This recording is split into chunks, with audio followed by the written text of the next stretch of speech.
નમસ્તે દોસ્તો, રામ રામ, જય શ્રી કૃષ્ણ. કેમ છો બધા? મજામાં? સ્વાગત છે તમારું આપણા આજના નવા વ્લોગની અંદર. મસ્ત દિવસની શરૂઆત થઈ ગઈ છે અને મોન્સૂનના લીધે મોર્નિંગે બહુ મસ્ત છે, એકદમ ઠંડુ ઠંડુ વાતાવરણ છે, પવને બહુ મસ્ત આવી રહ્યો છે. અને આજે શનિવાર છે તો ઓમની સ્કૂલ મોર્નિંગની હતી તો ઓમ સ્કૂલમાં જતો રહેશે. અને ચક્કુ હોસ્ટેલમાંથી ઘેર આવી છે કાલે, તો આજે આવવાની છે અમન બધાને ભેગી થવા માટે. અને એની ઈચ્છા હતી ઢોસા ખાવાની, તો ઢોસા બનાવવાના છે. તો અત્યારે ચાલુ કરી દીધી છે તૈયારી ઢોસા બનાવવાની. અને આપણે ચટણી બનાવી છે તો સૌથી પહેલો કુદેડો લઈ અને ચટણી બનાવવાની તૈયારી કરું. અને મમ્મી બધી સબ્જી કટિંગ કરવા આપી છે તો મમ્મી સબ્જી કટિંગ કરી રહ્યા છે. અને ચકુન ભેગા થવા માટે છાયા આવી જશે.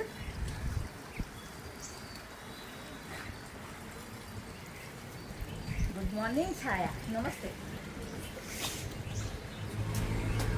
છાયાનો હમણાં વટાફેરા ચાલુ જ છે ને.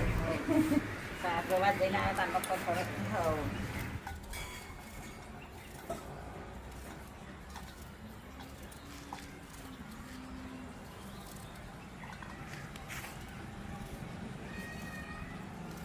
દોસ્તો, મોન્સૂનની અંદર આપણા જે ફાર્મનું લુક છે આખું ચેન્જ થઈ જાય છે. એવું લાગે જાણે હિલ સ્ટેશન ઉપર આવી ગયા હોય.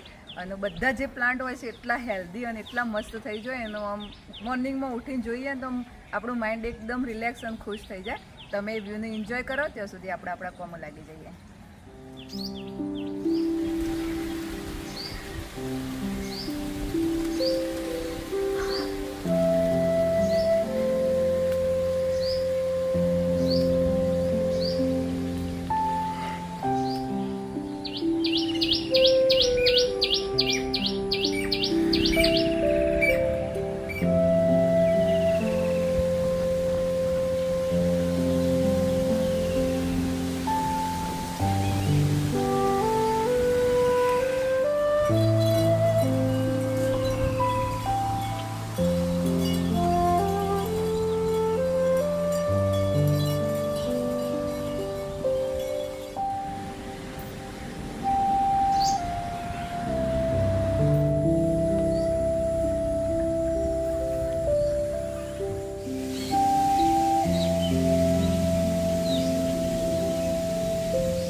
ઢોસાની તૈયારીઓ કરવા લાગ્યા છીએ.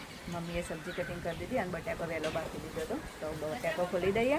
અને પહેલાં ચટણી બનાવવાની બધી તૈયારી કરી દીધી. સૌ ક્રશ જ કરવાનું બાકી છે. અને પછી પાવ બનાવી દઈએ ઢોસાનો. પછી આવ્યા નહીં, આવી એટલે પછી બનાવીએ ગરમા ગરમ ઢોસા.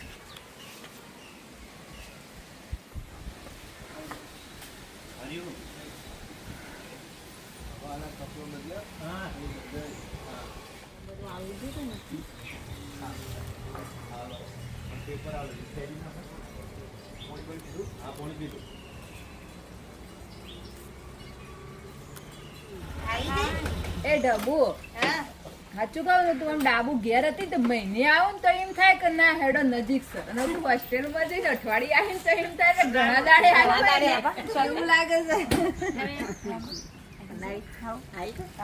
ડબલો લે દુબળો પાડો થોડો ઘણો થોડો ઘણી દાડી એ દો દાડા દુબળી પડી જાય.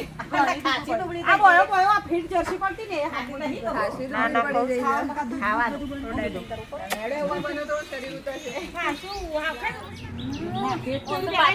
સારું ફોટો વોટો હારા, ભલું પાતળો હોય. ડબુ દુબળી થયેલી બરોબરનું રાઇટિંગ કર્યું લાગે છે. ના ના બરાબર છે બેટા ખાવાની તૈયારી કરીએ એના પહેલા પન્ના બેન ને ચક્કુ બી આવી ગયો છે આવ્યો છે દક્ષિશ અમને આવ્યો બોલે તમે તો પેલા પડી જશો કે થાકી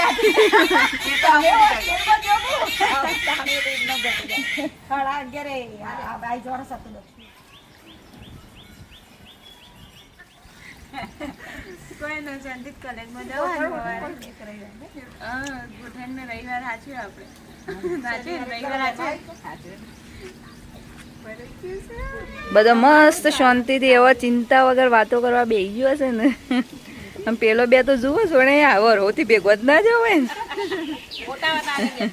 ને સાઈભાઈએ લોટે બોધી કાઢ્યો પપ્પા માટે રોટલી બનાવી હતી લોટ તૈયાર કરી દીધો છે અને ઢોસાની બાકીની બધી તૈયારીઓ થઈ જઈ છે ફક્ત માવો તૈયાર કરવો છે અને ઢોસા બનાવવા છે પણ બધા કી શાંતિ શાંતિ બનાવીએ થોડી વાતો કરીએ પછી બનાવીએ ઉતાવળ નહીં હજુ ઓમય નહીં આવ્યો સ્કૂલમાંથી આમ પવન એ બહુ મસ્ત આવી રહ્યો છે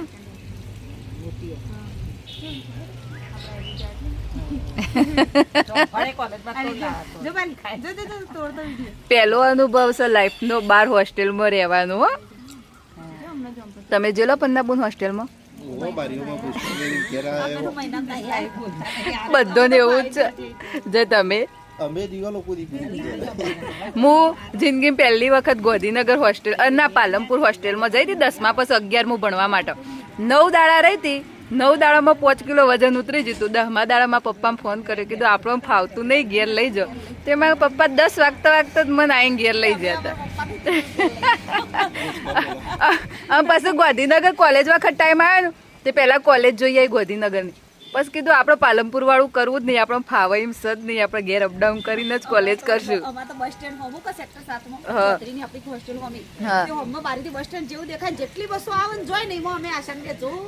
જો જો કરીએ એમ ક્યારે ઘેર જશે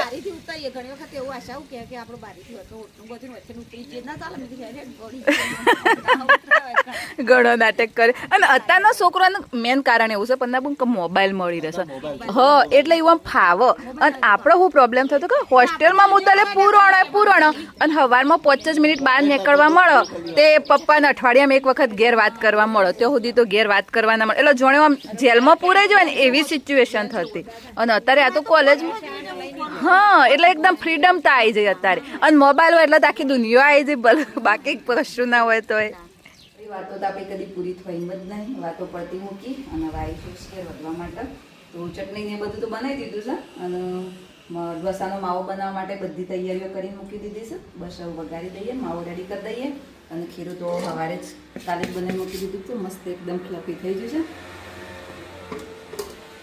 ઈચ્છા હતી ઢોસા ખાવાની પેલી વખત આવીને તો એક હતી કે મમ્મી ઢોસા બનાવો એટલે આખા તો નક્કી કરીને જ રાખ્યું કાલનું જ બધું કમ્પ્લીટ કરીને મૂકી દીધું હતું ફાઇનલ ઢોસા જ બનાવવા છે એવું ના મને એ ભૂખ લાગી છે બરોબર હા જોઈને ભૂખ લાગી જાય ને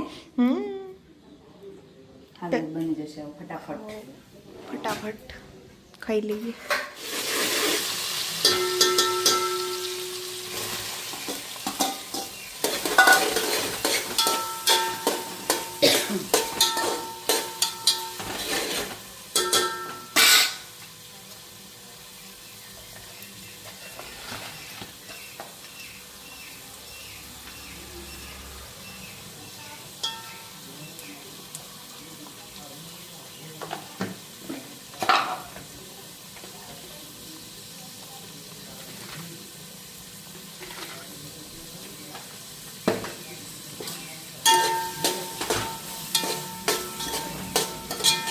તને આવડો ડબ્બા ઢોસા બનાવો ના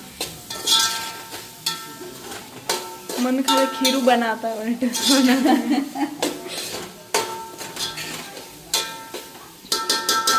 અમારે તો મહિના 2-3 વખત તો ઢોસા ખરા તો તમે બનાવો પણ હું કઈ શીખું આખી જિંદગી મૂકો થોડી વહાણાવો તારી બનાવવા માટે ના ના જાણે ખાવાની ઈચ્છા થાય એટલે અમે એવું કરે છે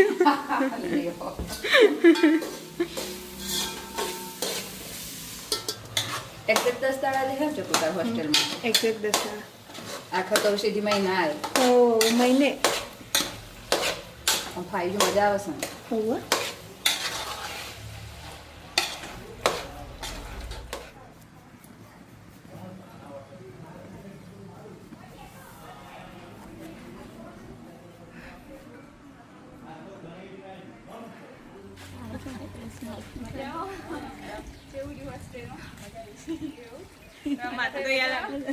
હવે જનરલ હોસ્ટેલમાં જાય જિંદલી હોસ્ટેલ ધાબા ઉપર છે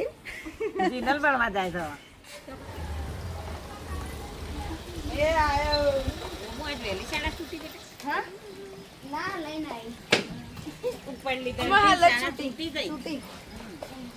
છૂટી બધા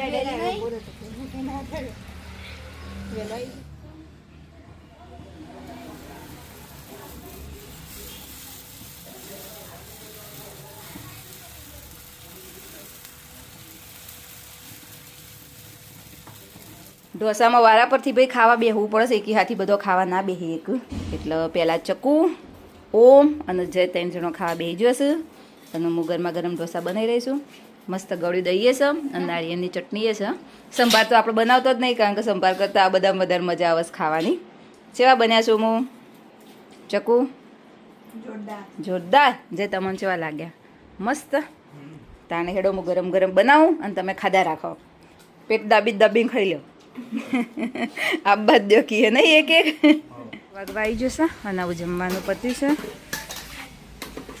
છે ચકું છાયા બે બેઠો છું વાસણ ઘસવા અને હું શાંતિથી વાતો હોબડી રહ્યો છે ચકુ દીદીની વાતો હોબડે છે વાતો કરે છે હવે ચકુ દીદી પાછી જહદ મહિના આવશે નહીં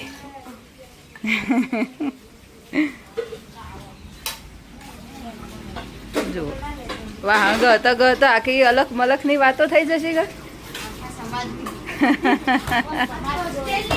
આખી હોસ્ટેલની સારું સારું ખાવાની તો મજા આવે પણ જોડે જોડે હારા વહાણે થાય કે એટલે તો કહું કેટલો વાર તો જો આ ગોરો બરોડો અને આ ખાટલા મૂંધો પાડે છે તો જુદો આટલો બધો વાહન થઈ ગયો વાતાવરણ મસ્ત છે સરસ પવન આવી રહ્યો છે વાતો કરવા વાતોનો વડો ખા ના ઢોસા ખાઈ લીધા આવું વાતોનો વડો ખો બધો શું કરવા એટલે તારે ધોવાના છે તો એવું ચકુ દીદી નું રહેવાનું નહીં તો ઘરમાં વાતો વળી જતો હવે 3 વાગ્યા છે હેડવાનો ટાઈમ થયો એટલે બધો બહાર નીકળ્યો છે શાંતિથી બેઠો છે વાતો કરી રહ્યો છે અને હું એ બનાવી છે ગાડી હેડે છો અરે વાહ તારે ચકુ આવી ડિઝાઇનો કરવાની છે હો એ અત્યારે હતી એન્જિનિયરિંગ બની ગયું એન્જિનિયર હો જબરું નહીં બનાય હા ને એના પહાડ આખું છે મેકેનિકનો સેટ મેકેનિક એન્જિનિયરિંગનો તાર લઈ જાઉં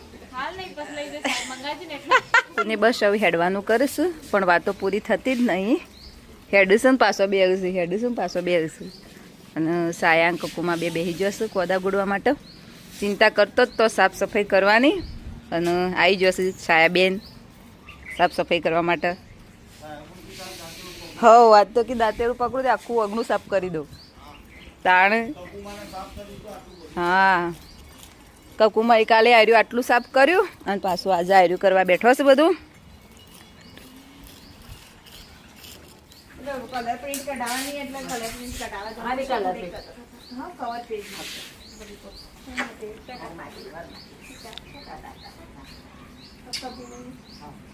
કંપની લઈ ગયા 15 દિવસ પછી 15 દિન બાદ યાદ કરાવી એ તો તું આય નહીં એટલું આજે પત્તા પૈસા આવશે પાછી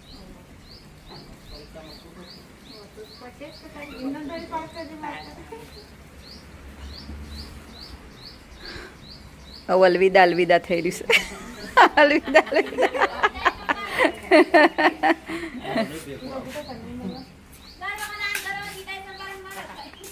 હવે આ તો દર વખત વિદાય સમારંભ થશે ચકુબેન નો નહીં ચકુ કોણ ઓહ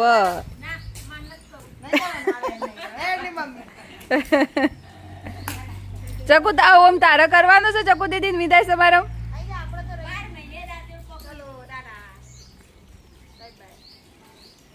બસ સૌ પન્ના બેન ચકુને જઈ રહેશે ગે કાલે ચકુને પાછું જવાનું છે હોસ્ટેલમાં આવજો પન્ના બોન ચકુ બાય હાચવીને જજો હો. ચકુ આવું નીકળો છે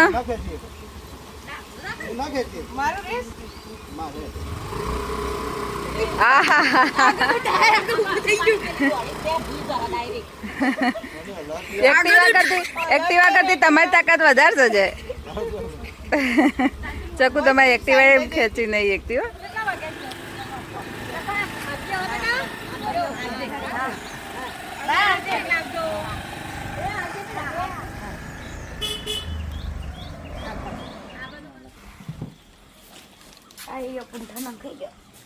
બધી ચોપડીઓ નાખાઈ દીધો કમ્પ્લીટ. તે ચોઈસ કરે તો એક જ હતો. એક જ ડિઝાઇન હતી એમ ને અલગ અલગ ફક્ત બોક્સ અલગ અલગ ને. હા શિવ હુકમ કૃષ્ણ કૃપમ મહિના સરળ સ્ટેશનરી ઓવા એમનું છે. એ આવજો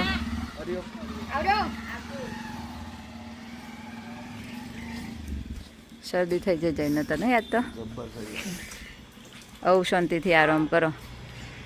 બધો પંખી આવ્યો તો બધો વેરાઈ ગયો હોના માળામાં જતો રહ્યો પાછો તાણ નહીં પંખીઓનો મેળો છે. બધો પોતપોતાના ઘેર જતો રહ્યો અને હવે આપણે આપણા કોમે પાછો લાગી જશે. થોડું ખીરું પડ્યું હતું અને થોડું માવું પડ્યું હતું.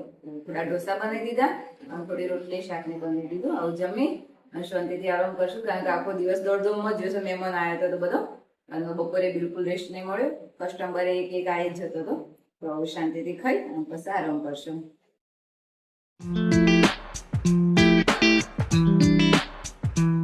દોસ્તો આજની બ્યુટી ટિપ્સમાં આપણે વાત કરવાના છે અમુક એવી આદતોની જે હેરને હેલ્ધી કરે છે.